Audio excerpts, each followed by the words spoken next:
Bible ఎత్తి చూపించండి, తెరిచి చూపించాలండి. గొప్పగా చూపించండి, సిగ్గుపడక్కర్లా బైబిల్ పట్టుకోవడానికి. సిగరెట్ పట్టుకోవడానికి సిగ్గులేనోడికి బైబిల్ పట్టుకోవడానికి ఎందుకంటే మనకు సిగ్గు. సారాయి బాటలు చేత్తో పట్టుకొని ఊక్కుంటా పోయేవాడికి సిగ్గు లేకపోతే మనకెందుకండి పరిశుద్ధ గ్రంథాన్ని పట్టుకోవడానికి సిగ్గు? కొంచెం అట్లా ఊపండి. ఆహాహాహాహా, ఎంత అందంగా ఉన్నాయంటే మీ బైబిల్. ఇక్కడికి వచ్చి చూస్తే తెలుస్తుంది మీకు. టీవీలో చూపిస్తున్నాం మేము అన్ని ఊర్లలో బైబిల్ని, ఒక్కొక్క ఊర్లో బైబిల్ అన్నీ వీడియో తీసి ఏమనుకుంటున్నారు? భారతదేశం అంటే బైబిళ్ళ దేశం ఇది. బైబిల్ పట్టుకున్నవాడు ప్రభు సాక్షిగా బ్రతకాలి. బైబిల్ నీ చేతిలో ఉండాలి. బైబిల్ ఎప్పుడు మీ చేతితో దేవుని మందిరానికి పట్టుకెళ్ళండి అని గొప్ప దైవజనుడు భగత్ సింగ్ గారు చెప్పారు. ఈ బైబిల్ నీకు దగ్గరగా ఉంటే పాపం నీకు దూరంగా ఉంటుంది అని డిఎల్ మూడీ అనే భక్తుడు చెప్పాడు. బైబిల్ని మనం మోస్తే బైబిల్ మనల్ని మోస్తుంది అని మరొక దైవజనుడు చెప్పాడు. దుష్టుల ఆలోచన చొప్పున నడువక, పాపుల మార్గమును నిలువక, అపహాసకులు కూర్చుండ చోట కూర్చుండక, ఇంటిలో పడుకొని నిద్రపోవాడు ధన్యుడు అనలేదండి. అవి మానాలి. దివారాత్రములు నా వాక్యమును ధ్యానించేవాడు ధన్యుడు. అట్టివాడు ఆకు వాడక తన కాలమందు ఫలవచ్చు, చెట్టు వలె ఉండును, అతడు చేయని అంతయు సఫలమగును. నా జీవితంలో సఫలత లేదే అన్నవాళ్ళు బైబిల్ చదవండి, ధ్యానించండి. మీరు ఇంటర్వ్యూకి వెళ్తే సెలెక్ట్ అవుతారు, పరీక్ష రాస్తే పాస్ అవుతారు, బిజినెస్ చేస్తే ఆశీర్వదించబడతారు, ఉద్యోగం చేస్తే దీవించబడతారు, పెళ్లి చేసుకుంటే కుటుంబంలో సమాధానం ఉంటుంది. ఎందుకంటే అన్నీ వివాహ దాంపత్య జీవితం ఎలా నడిపించుకోవాలి, వ్యాపారం ఎలా చేసుకోవాలి, ఎలా దేవుని జ్ఞానాన్ని సంపాదించుకోవాలి, ఎలా ఈ లోకంలో దేవుని కోసం జీవించాలి అని అన్ని విషయాలు బైబిల్లో మనం చదువుతుంటే అర్థం చేసుకోగలం. దివ్య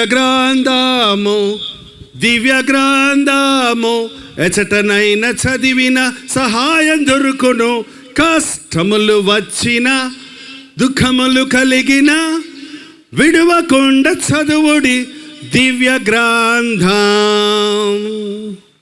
ఒకసారి మీ బైబిల్ని మీ గుండెలకు హత్తుకోండి. ఇది నా బైబిలు. నాతో పాటు చెప్పాలి, ఇది నా దేవుని మాట. ఈ మాట నన్ను బ్రతికిస్తుంది.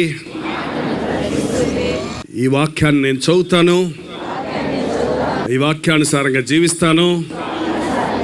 ఈ వాక్యం నా పాదాలకు వెలుగు, నా నోటికి జుంటె తేనె దార, నా కళ్ళకు వెలుగు, నా హృదయానికి శుద్ధీకరణ. ఈ వాక్యం నన్ను బతికిస్తుంది. ఈ వాక్యం నన్ను స్వస్థపరుస్తుంది. ఈ వాక్యం నేను నడవలసిన మార్గం నాకు నేర్పిస్తుంది. నా దేవుని వాక్యం నాకు ఇష్టం. నేను చదువుతా, అనుదినము చదువుతా, ధ్యానిస్తా, అనుసరిస్తా, ఆశీర్వదించబడతా. ఆమేన్. దేవుని స్తోత్రం. యోహాను సువార్త 6వ అధ్యాయము 33వ వచనము. యోహాను సువార్త 17వ అధ్యాయం 7వ వచనం.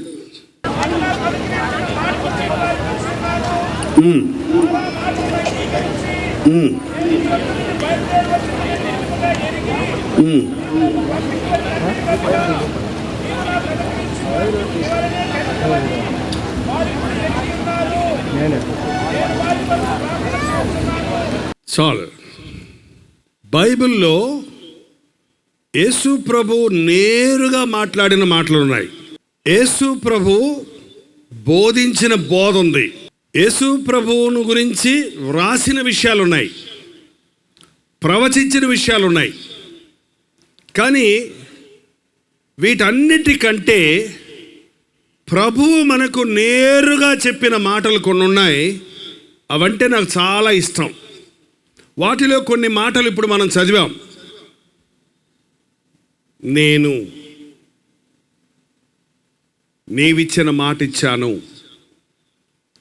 నేనే జీవాహారము, నేనే మంచి కాపరిని, నేనే లోకమునకు వెలుగు, నేనే నీ పాపముల కొరకు ప్రాయశ్చిత్త బలి చేశాను. యేసుక్రీస్తుని గురించి మనకు ఎందుకు ఎంత ఎక్కువ ప్రేమ అంటే, యేసు ప్రభు నీలాగా నాలాగా శరీరధారిగా ఈ లోకంలో జీవించాడు. కాబట్టి నాకొచ్చిన కష్టాలు నీకేం తెలుసు అనేది యేసు ప్రభువుతో అనలేం మనం.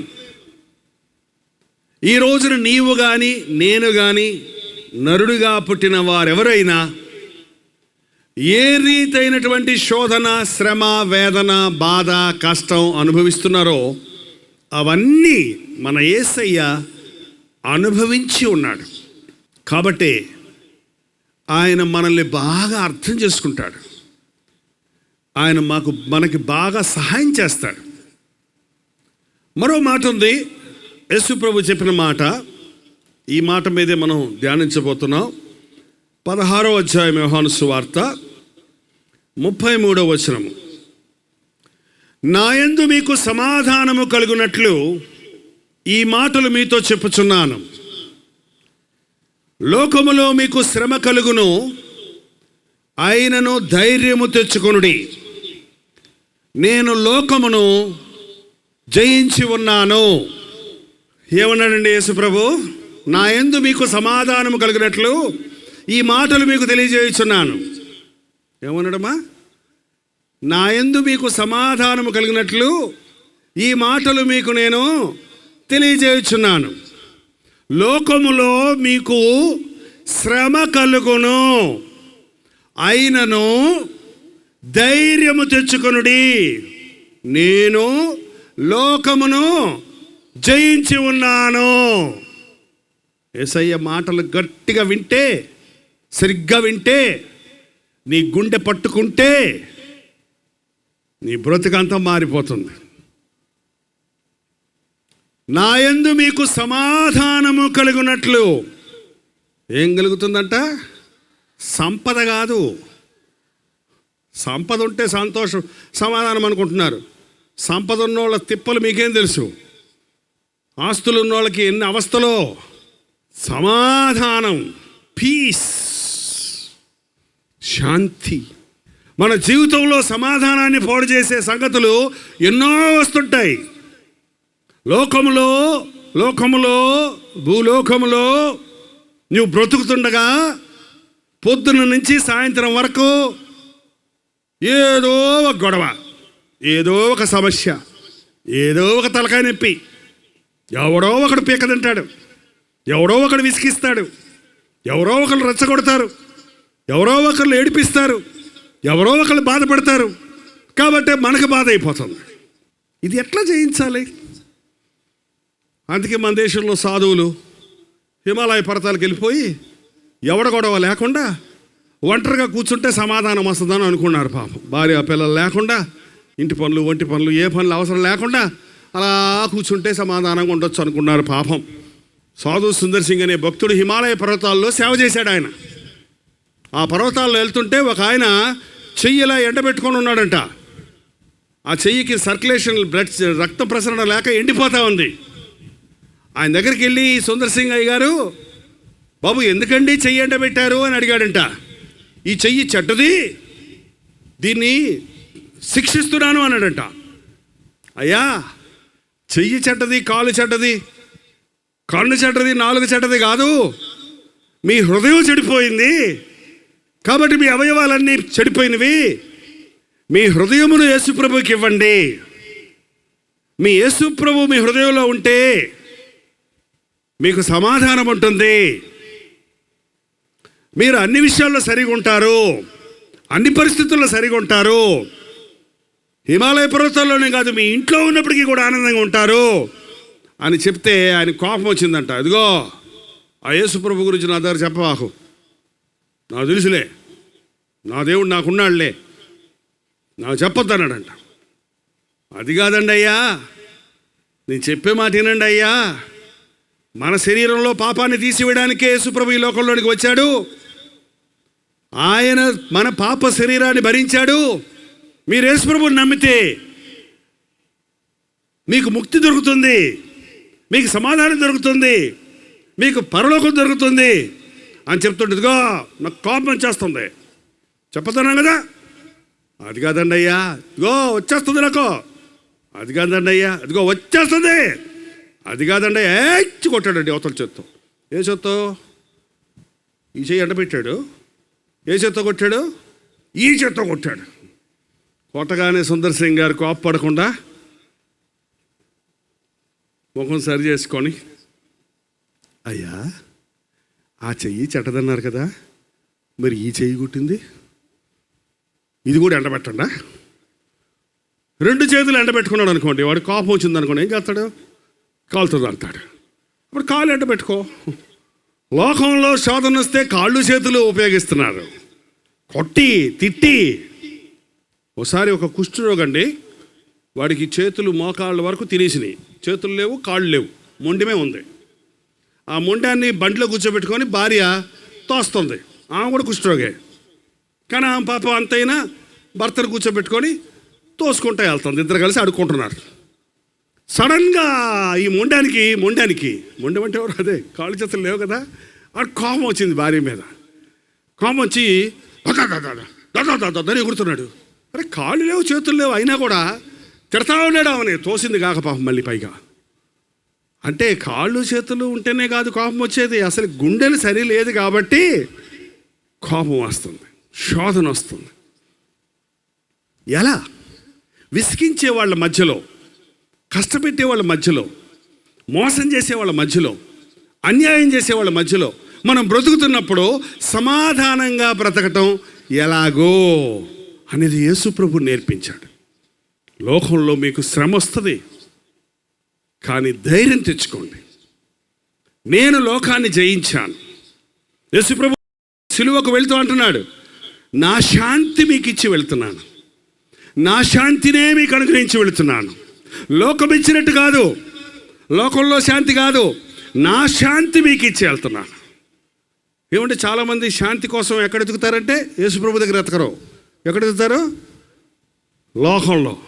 ఒకరోజు నేను పశ్చిమ గోదావరిలో ఉన్నప్పుడు పల్లెటూరులో 12-1 గంట దాకా ఉంటుంది మీటింగ్ అయ్యాక నేను ఎప్పుడు ఎక్కడ ఉండను, ఇంటికి వెళ్ళిపోతాను. అర్ధరాత్రి అయినా కూడా బైక్ వేసుకొని వెళ్ళేవాడిని, మనసులో తడిసిపోతూ. అంత కష్టపడి నేను ఏసై కోసం ఎంత కష్టపడుతున్నాను వెళ్తుంటే ఒక ఆమె, మా ఊరు ఆమె, మన చర్చికి రాదు కానీ మన చర్చి పక్కనే ఉన్న ఆమె చంటిపిల్లని సంకలేసుకొని ఆ అర్ధరాత్రి రోడ్డు మీద నడుచుకుంటూ వస్తుంది. ఏంటమ్మా ఈ అర్ధరాత్రి ఎక్కడి నుంచి వస్తున్నామంటే సెకండ్ షోకి వెళ్ళి వస్తుందంట. ఏంటండి మీటింగ్ లేట్ అయిపోయింది అంటున్నారు మీరు, సెకండ్ షో ఎన్ని గంటలకు అవుద్ది? 1 గంటకో 2 గంటలకు అవుద్ది. ఏమ్మా చంటి పిల్లోడిని సంకనేసుకొని మళ్ళీ సెకండ్ షోకి ఎందుకమ్మ వెళ్ళావు అంటే సమాధానం లేదండి ఇంట్లో. ఎక్కడ లేదంట? ఇంట్లో సమాధానం లేదంట, అందుకని సినిమా హాల్కి వెళ్ళిందంట. మరి అక్కడ దొరికింది అమ్మ సమాధానం. అదేనండి అయ్యా, అక్కడ ఆమె ఏడుస్తుంది, ఆ ఏడుపు ఏడు ఆడవా ఆమె ఆడవా, ఆ ఏడుపు ఈ ఏడుపు కలిపి ఏడుపులు లోకమైంది. అప్పుడు కోపం వచ్చినప్పుడు చూడండి, సిగరెట్ పెట్టి మొత్తం కాళీ చేస్తాడు ఒకసారి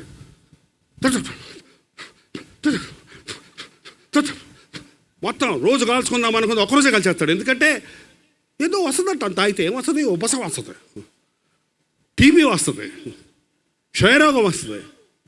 పిచ్చోళ్ళు సమాధానం కోసం తాగుతానంటాడు. ఏవయ్యా ఏటయ్యా సాయంత్రం అయితే వెళ్ళిపోతావు సారాయి కొట్టుకంటే సమాధానం లేదండి ఇంట్లో. నా భార్య గయ్యాలద్ది, నేను తాగితే కానీ నాకు దాని మీద కొత్త కొరదండి. మామూలుగా నా భార్యను చూస్తే భయమండి నాకు. అది తాగినప్పుడు మాత్రం దమ్ము వస్తుంది అన్నాడు ఒక ఆయన. ఏం వస్తుంది నీకో? ఏం పిచ్చాడండి, తాగిన వచ్చిన దమ్ము ఎంతసేపు ఉంది నీకు? కొంచెంసేపు ఎగురుతావు కావాలంటే నువ్వు, తర్వాత ఏమైతే ఫ్లాట్గా పడిపోతావు. సమాధానం కోసం సారాయి తాక్కండి, సమాధానం కోసం లోకంలో ఎతక్కండి. ఇది గందరగోళ లోకం. ఈ గందరగోళ లోకంలో శ్రమలు తప్ప సమాధానం లేదు, కలవరం తప్ప నెమ్మది లేదు, కన్ఫ్యూజన్ తప్ప పీస్ లేదు. లోకంలో శ్రమ ఉంది, లోకంలో నువ్వు ఉన్నావు కాబట్టి నీకు శ్రమ ఉంటుంది. కానీ ధైర్యం తెచ్చుకో, నన్ను నమ్ము, నాకు తెలుసు ఎలా లోకాన్ని జయించాలో, నాకు తెలుసు ఎలా సాతాను జయించాలో, నాకు తెలుసు ఎలా సమాధానాన్ని కలిగి ఉండాలో. నేను నేర్పిస్తా. నేను సాత్వికుడును, దీన మనసు గలవాడను. నా ఎద్దుకు వచ్చి నా కాడెత్తుకొని నా ఎద్దు నేర్చుకోండి అంటున్నాడు యేసుప్రభు. సమాధానం కావాలంటే యేసుప్రభు దగ్గరికి రావాలి. మీలో కొంతమంది మేము సమాధానంగానే ఉన్నాంలేండి, మేము బాగానే ఉన్నాంలేండి అంటారు కొంతమంది. సరిగ్గా ఆలోచించుకో, నిజంగా పరీక్షించుకో. నిజంగా నెమ్మది ఉందా నీకు? నిజంగా సమాధానంగా ఉందా? నిజంగా ప్రశాంతంగా పడుకొని నిద్రపోతున్నావా? పొద్దున్న లేచినట్టే సంతోషంగా దేవుని స్తుతించి దినచర్యను ప్రారంభిస్తున్నావా? లేదే. ఏదో అక్కడ ఇవాళ ఏం గొడవ వస్తుందో రా నాయనా, బావోయ్ తెల్లారిందా, ఇవాళ ఏం గొడవ వస్తుందో, ఏ పులోడు వస్తాడో, ఏమంటుందో, మా భార్య మూడెట్టుంటుందో, మా ఆయన మూడెట్టుంటుందో, ఇవాళ పిల్లోడు ఏం చేస్తాడో, డ్యూటీలోకి వెళ్తే మేనేజర్ ఏమంటాడో, ఏదో కలవరం. సమాధానం, నా సమాధానం నీకు ఇచ్చి వెళ్తాను. లోకం ఇచ్చే సమాధానం కాదు. లోకం కూడా ఒకలాంటి నెమ్మది మొత్తిస్తుంది, అది సమాధానం కాదు. అది ఎప్పుడైనా ఏళ్ళల్లో గజ్జి వచ్చిన చూసారా మీరు? ఏళ్ళల్లో గజ్జి వస్తుంది, భలే ఉంటుంది. అది గోకుతుంటే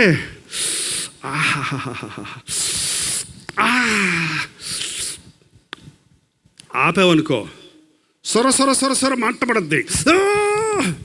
గోకుతుంటే బాగుంటుంది, ఆపితే మంట పడుద్ది. గోకుతుంటే బాగుంటుంది, ఆపితే మంట పడుద్ది. లోకం ఇచ్చే సమాధానం అంతే. ఆ తాగినంతసేపు బాగున్నట్టుంటుంది, ఆ పాపంలోనంతసేపు బాగున్నట్టుంటుంది. అల్పకాల పాప భోగం అది. అలాగ వదిలేసేవనుకోండి, చివరి కాడికి ఏమైపోద్ది? చెయ్యి గోకి గోకి గోకి సెప్టిక్ అయిపోద్ది, పుండు అయిపోద్ది, కుళ్ళిపోద్ది, చెయ్యి తీసేయాలంటాడు అంతే. అదేగా జరుగుతుంది ఇప్పుడు. సమాధానం కోసం సారాయి దాగి ఒళ్ళు ఇల్లు పాడు చేసుకునే వాళ్ళు ఉన్నారు కదా, లంగ్స్ అన్ని పాడైపోయినాయి, ఆస్తంతా అమ్మేశాడు. మా మెడ్రాసులో తాగుబోతోళ్ళ మధ్యలోనే సేవిచ్చాడు నాకు మొదట్లో. భలే చర్చి పక్కనే ఒక చర్చ్ అంటే ప్లాట్ఫామ్ మీద చర్చ్ చేసాం. వైకుంఠపురం అని ఒక ఊరుంది. మా సహోదరులు చాలామంది వచ్చారు అక్కడి నుంచి. ఇప్పుడు తాగరు వీళ్ళు. ఇప్పుడు తాగుతారండి? లేదు. ఊరికి పెంటగా గొడవకు చేస్తున్నాడని వాడి ఇల్లు తీసుకొచ్చి ఏం చేశారంటే చర్చ్ వెనకాల వేశారు ఒక ఆయన్ని. ఆయన ఇంకా ఫుల్గా తాగేస్తాడు. కుక్క పిల్లను ఒళ్ళో పెట్టుకుంటాడు. మా అమ్మ బుజ్జి బుజ్జి బుజ్జి బుజ్జి బుజ్జి బుజ్జి అంటాడు. పిల్లోడు వచ్చాడు అనుకోండి, నన్ను తంతాడు. పిల్లోడేమో తంతాడు, కుక్కనేమో నెత్తెక్కించుకుంటాడు. ఏంటండి? ఆ భార్య వచ్చి ఏడుస్తుంది, అయ్యా చూడయ్యా, సంటి పిల్లోడు పాలు డబ్బులంటే పని చేయడేనని పని చేసి తెచ్చుకుంటే ఆ చంటి పిల్లోడు పాలు డబ్బులు, నాకు సారాయి ముఖ్యం, వాడికి పాలు ముఖ్యమా అని పాలు కొనటానికి దాచిన డబ్బులు బొడ్లో పెట్టుకుంటే లాక్కెళ్ళిపోయి తాగుతున్నాడయ్యా. ఒక్క సిల్క్ శారీ కొనిపెట్టలేదయ్యా నాకు ఎప్పుడు. ఒక్కసారి ఎప్పుడో మా అమ్మ పెట్టిందో కొనుక్కున్నాను, ఏదో దాచిపెట్టుకొని పెట్టులో పెట్టుకుంటే దాన్ని ఎట్టగాని పెట్టాడో లాక్కెళ్ళిపోయి అది అమ్మే సారాయి దాగేసి వచ్చేసాడయ్యా. బాబా బాబా బాబా, కట్టుకున్న భార్యకి అంత ద్రోహం చేస్తారండి తాగుబోతులు. భార్యను పోషించవలసిన వాడు, సంరక్షించవలసిన వాడు, బిడ్డలకు దేవుని భయభక్తులు నేర్పించవలసిన వాడు నువ్వే తాగుతుంటే ఏమైపోతుంది? నీ కుటుంబం నరకమైపోదా? సమాధానం కావాలంటే యేసుప్రభు దగ్గరికి రా, సారాయి కొట్టుకెళ్ళకో. సమాధానం కావాలంటే మోకాళ్ళ మీద పడి యేసయ్యా నాకు సహాయం చేయని అడుగు. చాలామంది ఈ రోజుల్లో చుట్టూ ఉన్న పరిస్థితులను బట్టి పిల్లినంట గదిలో పెట్టి కొడితే ఏమవుద్దంట? అది పులి అవుద్దంట. ఏంటండి? చాలామంది చుట్టూ ఉన్న పరిస్థితులను బట్టి చెడిపోతున్నారు. నా భర్త ఎంతకీ మారటం లేదు, సరే బా నేను తాగుతా. నువ్వేనాడు తాగేది? అబ్బో, ఆడవాళ్ళు కూడా తాగుతున్నారు ఇప్పుడు. ఇద్దరం తాగుతారా? హస్బెండు తాగు, వైఫు డీరు తాగు. అమెరికాలో తాగుతారంటండి ఎప్పుడు, ఇక్కడ కూడా మొదలెట్టారు ఇప్పుడు. ఏంటండి? నువ్వు చోట తాగుతావా? నేను తాగుతా. గుప్ప. నువ్వు సినిమా పోతావా? నేను పోతా. నువ్వు రోడ్ల మీద తిరుగుతావా? నేను కూడా తిరుగుతా రోడ్ల మీద. అంతే. ఇప్పుడు కుటుంబాలు చూడండి, ఆడవాళ్ళ క్లబ్కి, మగవాళ్ళ క్లబ్కి. ఆడవాళ్ళకి పెత్తనం, మగవాళ్ళ పెత్తనం, పిల్లల పెత్తనం. కుటుంబం ఏమైపోతుంది? నాశనం అయిపోతుంది. లోకంలో శ్రమలు చూసి ఏం చేస్తున్నావు? ఒక ఆయన అన్నాడు, నువ్వు శ్రమల గుండా వెళ్తున్నప్పుడు బాగుపడన్నా బాగుపడతావు, ఇంకా పాడైనా పాడైపోతావు. సో చాలామంది వాళ్ళు ఏమవుతున్నారంటే శ్రమల లోకంలో ఉన్నాయి కాబట్టి చెడిపోతున్నారు. కానీ యేసు ప్రభు అంటున్నాడు, నీకు శ్రమలు వచ్చినప్పుడు నా దగ్గర రా, నీకు శ్రమ కలుగుతుంది, అయినను ధైర్యము తెచ్చుకొనుడి, నేను లోకమును జయించి ఉన్నాను. ఇక్కడ ఎవరైనా సరే తెలిసి చేస్తున్నారో తెలియక చేస్తున్నారో, చిన్న పాపమో పెద్ద పాపమో, ప్రభు బిడ్డవయ్యారని నీవు శోధన తట్టుకోలేక, శ్రమను తట్టుకోలేక తప్పుడు మార్గాలు, షార్ట్ కట్స్ ఎదుగుతున్నావేమో, అల్పకాల పాపభోగాన్ని ఆశిస్తున్నావేమో. యేసు ప్రభు ఈ రాత్రిని హెచ్చరిస్తున్నాడు, ఒకరోజు ఉగ్రత దినం రాబోతూ ఉంది. ఆ ఉగ్రత దినాన్ని తప్పించుకోవాలంటే, ఈ లోకంలో యేసుక్రీస్తు కొరకు సమాధానంగా శాంతి కలిగి బ్రతకాలంటే ఇప్పుడే దేవునితో సమాధాన పడండి. మీ హృదయంలో ఉన్న పాపములను ఆయన సన్నిధిలో ఒప్పుకోనండి.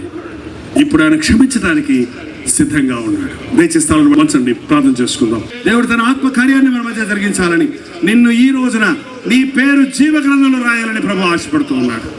విసిగిపోయావమ్మా నీ భర్తతో, కుటుంబమును సంసారం సాగించలేక భర్తను విడిచిపెట్టేయాలనుకుంటున్నావా?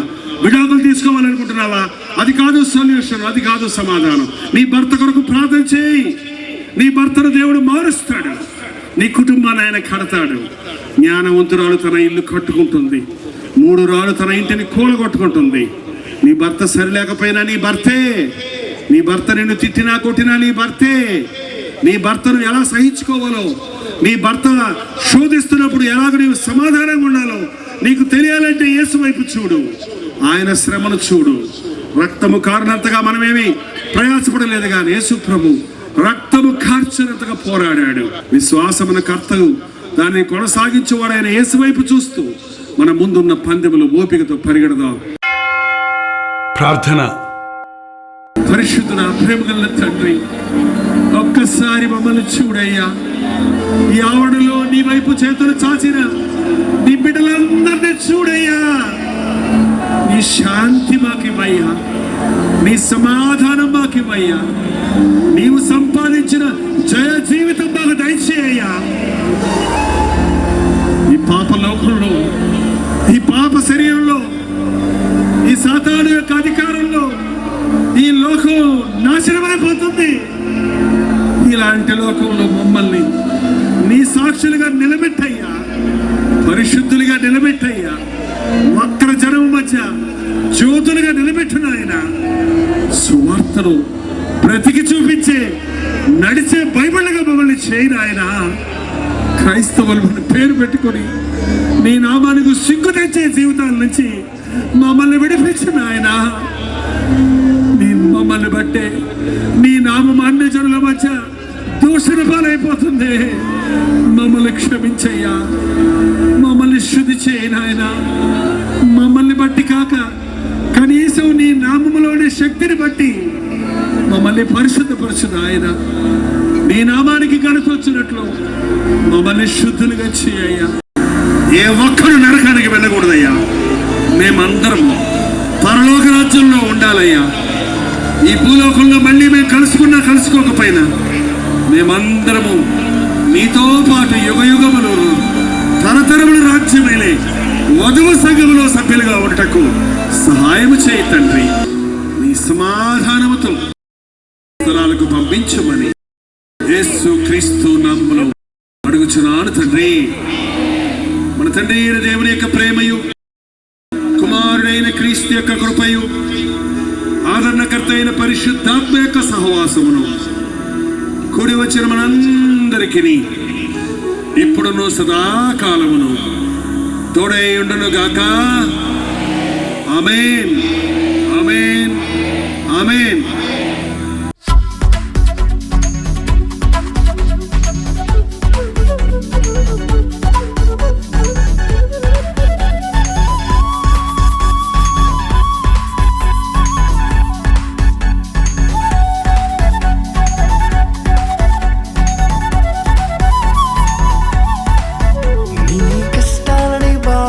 శ్రమలన్నీ తీర్చే అనాథుడు యేసే. నీ